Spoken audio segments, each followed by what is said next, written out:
اللہ فرماتا ہے جب مومنین اپنے جانوں پر ظلم کر لیں یعنی گناہ کر لیں تو ہر جمعرات کو حضور فرماتے ہیں میری امت کے اعمال میرے پاس پیش کیے جاتے ہیں۔ وہ جمعرات کے دن روزہ رکھا کرتے تھے، پوچھا جاتا کیوں روزہ رکھتے ہو جمعرات؟ اللہ فرماتا ہے جب مومنین اپنے جانوں پر ظلم کر لیں یعنی گناہ کر لیں تو اے رسول یہ آپ کے پاس آئیں۔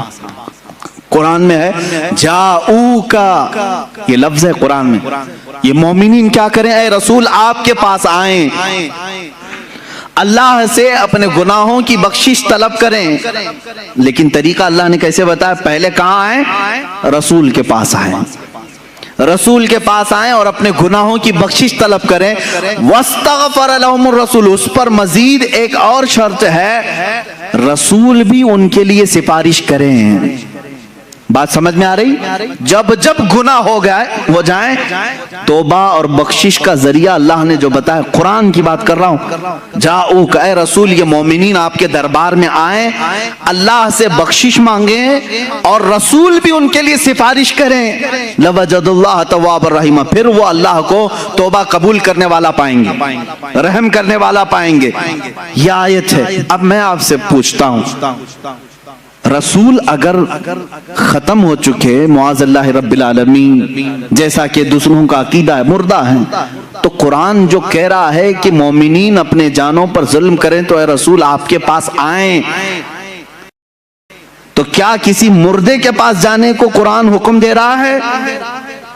اب اس کے جواب میں وہ یہ لوگ کہتے ہیں نہیں، یہ رسول کی زندگی میں آیت آئی تھی، رسول کی زندگی میں یہ آیت آئی تھی، اور جو اس وقت گناہ کر رہے تھے ان کو حکم تھا کہ وہ رسول کے پاس آئیں، رسول ان کی سفارش کریں گے تو اللہ ان کی توبہ قبول کرے گا۔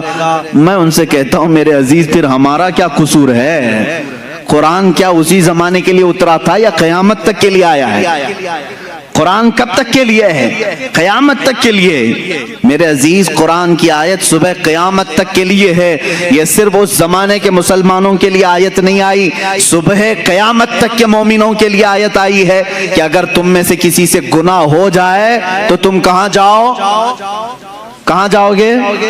رسول کے پاس۔ یہ آپ کھل کر کے بولو، ڈرو مت کہ کیسے جائیں گے، ویزا لگے گا کہ نہیں لگے، میں بتاتا ہوں، اس پر بھی میں آتا ہوں، لیکن قرآن کی بات ہے۔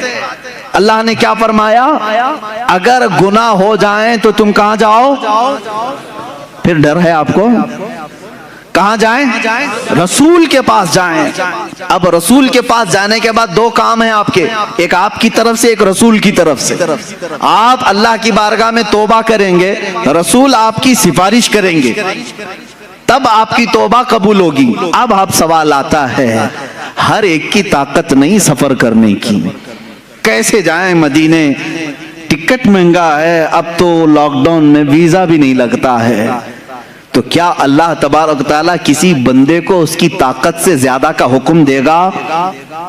جو تم نہیں کر سکتے اس کا حکم شریعت میں آتا ہے۔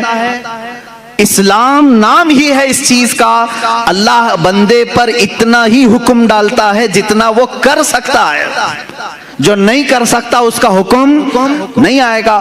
اب تم سب لوگ مل کر کے کہو گے کہ ہمارے آج جانے کی طاقت ہی نہیں، اور اللہ نے حکم کیسے دے دیا؟ گناہ تو آج صبح بھی ہوئے ہیں ہم سے، دوپہر میں بھی ہوئے ہیں، شام میں بھی ہوئے ہیں، اور اللہ فرما رہا ہے رسول کے پاس جائیں۔ اب اس حساب سے دیکھا جائے تو کبھی ٹکٹ ملے نہ ملے، کیسے جائیں رسول کے پاس؟ میرے عزیزو پھر تمہیں حیات النبی کا عقیدہ اور حاضر و ناظر کا عقیدہ لینا پڑے گا، لینا پڑے گا۔ اے عزیز، اللہ نے تجھے کب کہا کہ تو چلتے ہوئے، سفر کرتے ہوئے، اس طرح اڑتے ہوئے ٹرین میں، بس میں آ جا رسول کے پاس؟ اللہ نے یہ فرمایا بس تو رسول کے پاس آ، چاہے جسم کے ساتھ آ یا تصور کے ساتھ آ، چاہے جسم کے ساتھ آ یا تصور کے ساتھ آ، ہم تو کہتے ہیں حاضر ہیں۔ حضور پاک صلی اللہ تعالیٰ علیہ وسلم کی بارگاہ میں جب ہم کھڑے ہوتے ہیں تو یہ کہتے ہیں حاضر ہیں در دولت پہ گدا، سرکار توجہ فرمائیں، تم جہاں سے کہو گے سرکار سنتے ہیں۔ تو حاضری ہو گئی۔ یہاں ابھی آنکھ بند کر لیا آپ نے، ملا باڑے کی مسجد میں بیٹھے ہیں، گناہوں سے توبہ کرنی ہے، قرآن کی آیت پر عمل کرنا ہے ہم کو۔ اللہ نے فرمایا رسول کے پاس جانے کا حکم اللہ نے کیا۔ اب میں یہاں بیٹھا چل کے جانے کے لائق نہیں، آنکھ بند کر لیا، منٹ بھی نہیں لگے مدینے پہنچ گیا، منٹ بھی نہیں لگے۔ یہ کتنی تیز حاضری ہے، بارگاہ رسول میں کھڑے ہونے کا تصور لے آیا اور پھر سامنے اپنے رسول کو حاضر پا کر کے اب توبہ کرنا شروع کیا۔ استغفر اللہ ربی من کل ذنب واتوب الیہ، اللہ تو نے فرمایا گناہ ہو جائیں تو رسول کے پاس آ جا، میں آ گیا۔ اب تو نے فرمایا بخشش طلب کر مجھ سے، میں نے بخشش بھی طلب کر لی، استغفار بھی پڑھ لیا۔ تیسرا کام ہے اب رسول کا، اللہ کے رسول سفارش کریں۔ اب رسول کے پاس تمہیں کہنا ہوگا اے اللہ کے رسول، حکم خدا پر میں آپ کے پاس آیا ہوں اور حکم خدا پر میں نے استغفار بھی کر لیا، بس آپ کے استغفار کی، آپ کے سفارش کی دیر ہے اور اللہ میری توبہ قبول کرے گا۔ یہی تو عقیدہ بریلی کا امام بار بار تمہیں کہہ رہا ہے۔ رسول کریم صلی اللہ تعالیٰ علیہ وسلم کے دربار میں آؤ، یہاں میرے عزیزوں گناہوں کی بخشش طلب کرو اور رسول بے حساب دیتے ہیں اور اللہ تبارک و تعالیٰ ان کی سفارش کو سنتا بھی ہے اور بندوں کو پاک کر کے وہاں سے روانہ بھی فرماتا ہے۔ اب اس کی دلیلیں میں دیتا ہوں، ایک اور قرآن کی آیت پڑھ کر کے میں آگے آؤں گا کہ رسول اس وقت بھی معاف کرتے ہیں کہ نہیں کرتے ہیں، کیسے پتہ چلے گا؟ آتے ہیں کہ نہیں آتے ہیں، زندگی میں ہیں یا نہیں ہیں، اس کو کچھ دلائل سے میں ثابت کروں گا۔ دوسری ایک آیت ہے قرآن پاک میں اور وہ بھی بہت حوصلہ افزا آیت ہے ہمارے لیے، بہت حوصلہ افزا ہے۔ اس میں بھی دیکھیں آپ، عربی کے گرامر تھوڑے بہت اگر مسلمانوں کو معلوم ہو تو کبھی گمراہ نہیں ہوں گے انشاءاللہ، کوئی ان کو بہکائے گا نہیں۔ میں آپ کو تاریخ بتاؤں، اللہ تبارک و تعالیٰ پہلے کی امتیں جب نافرمانی کرتی تو عذاب آ جاتا۔ قوم لوط پر بہت بھیانک عذاب آیا، قوم سمود پر بھیانک عذاب آئے، نوح علیہ السلام کی قوم پر بہت بھیانک عذاب آئے، شعیب علیہ السلام کی قوم پر بہت عذاب آئے۔ سب قومیں جب نافرمانی کرتی تو ان کے عذابات بھی کیسے تھے؟ بعض قوموں کو خنزیر بنا دیا گیا، بعض کو بندر بنایا گیا، بعض کے لیے زمین پھٹ گئی سب اندر چلے گئے، بعض کے لیے آسمان سے پتھر برسائے گئے، نوکیلے پتھر، وہ برستے تھے تو ان کی کھوپڑیاں پڑ جاتی تھیں۔ تو یہ سخت ترین عذابات آئے، لیکن اللہ تعالیٰ نے رسول پاک صلی اللہ تعالیٰ علیہ وسلم کی اس گنہگار امت جس میں ہم اور آپ ہیں، ہمیں ایک تحفہ دیا۔ اب اللہ تعالیٰ فرماتا ہے وَمَا كَانَ اللَّهُ لِيُعَذِّبَهُمْ، اللہ تعالیٰ اب اس امت پر ویسے عذاب نازل نہیں کرے گا، اللہ کی طرف سے ہے یہ۔ تمہارے اندر گناہ آج بھی وہ سارے ہیں جو پچھلی امتوں میں تھے، لواطت بھی ہے، آج ناپ تول میں کمی یہ بھی ہے، زنا بھی ہے، چوری بھی ہے، یہ سب گناہوں میں جب وہ قومیں ملوث ہوتی تھی تو عذاب آتا تھا، آج نہیں ہے عذاب، ہے خسف اور مسخ کا عذاب، باقی دوسرے عذابات تو آئیں گے، وہ تو آ ہی رہے ہیں، لیکن جو بڑے عذاب، آسمان سے پتھروں کے بارش، خنزیر کی شکل بن جانا، بندر کی شکل بن جانا، سارے انسانوں کی ایسا عذاب آیا نہیں آئے گا۔ رب تعالیٰ نے یہ فرمایا اب اس امت پر اللہ ویسا عذاب نہیں نازل کرے گا۔ کیوں مولا؟ کیوں اب ایسا عذاب نہیں آئے گا؟ 9ویں پارے کی آیت سورہ انفال میں اللہ فرماتا ہے وَأَنْتَ فِيهِمْ، اس لیے کہ میرا محبوب تمہارے درمیان میں ہے، میرا محبوب تمہارے درمیان میں ہے۔ میرے عزیزو، اللہ نے فرمایا وَأَنْتَ فِيهِمْ، آپ ان کے بیچ میں ہیں۔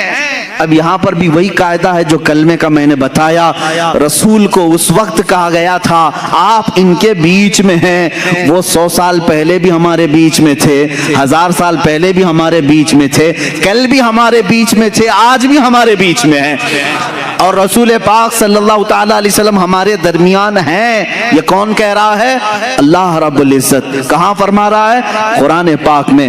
اگر تم کہتے ہو رسول نہیں ہے، مر کر ختم ہو گئے، تو پھر میں کہتا ہوں عذاب آ جانا چاہیے، عذاب آ جانا چاہیے، پتھر برسنا چاہیے، کم سے کم ان پہ تو برسنا چاہیے جو رسول کو مر کر ختم کر دیے۔